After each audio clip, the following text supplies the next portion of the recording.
One महोत्सवानिमित्त महागावात स्वस्तिक पद्धतीनं 1000 वृक्षांची लागवड, ग्रामस्थ, विद्यार्थी व रासयो स्वयंसेवकांचा उत्स्फूर्त सहभाग। वन महोत्सव सप्ताहानिमित्त महागाव ग्रामपंचायतीच्या पुढाकारानं व महाराष्ट्र शासनाचा युवा शेतकरी पुरस्कार प्राप्त ज्ञानेश्वर दादा ढोरे यांच्या प्रेरणेनं स्वस्तिक पद्धतीनं 1000 वृक्षांची लागवड करण्यात आली। Oxygen man of India S Nathan यांच्या मार्गदर्शनाखाली हा पर्यावरण संवर्धनाचा उपक्रम उत्साहात पार पडला। या वृक्षारोपण मोहिमेत सरपंच प्रमिला शेषराव ढोरे, उपसरपंच रेश्मा सचिन ढोरे, ग्रामपंचायत सदस्य अमोल रामेश्वर ढोरे यांच्यासह ग्रामपंचायत पदाधिकारी, पर्यावरण प्रेमी आणि ग्रामस्थांनी मोठ्या संख्येनं सहभाग नोंदवला। तसेच अकोला येथील विविध महाविद्यालयांच्या राष्ट्रीय सेवा योजना स्वयंसेवकांनी श्रमदान करत वृक्ष लागवड यशस्वी केली। रासयो कार्यक्रम अधिकारी प्राध्यापक शुभम राठोड यांच्या नेतृत्वाखाली स्वयंसेवकांनी या उपक्रमात सक्रिय भूमिका बजावली आहे।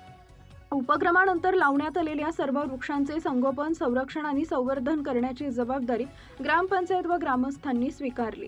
झाडे लावा, झाडे जगवा हा संदेश प्रत्यक्ष कृतीतून देणारा हा उपक्रम परिसरासाठी प्रेरणादायी ठरत असून भविष्यातही अशाच हरित उपक्रमांची सातत्यानं अंमलबजावणी करण्याचा निर्धार यावेळी करण्यात आला।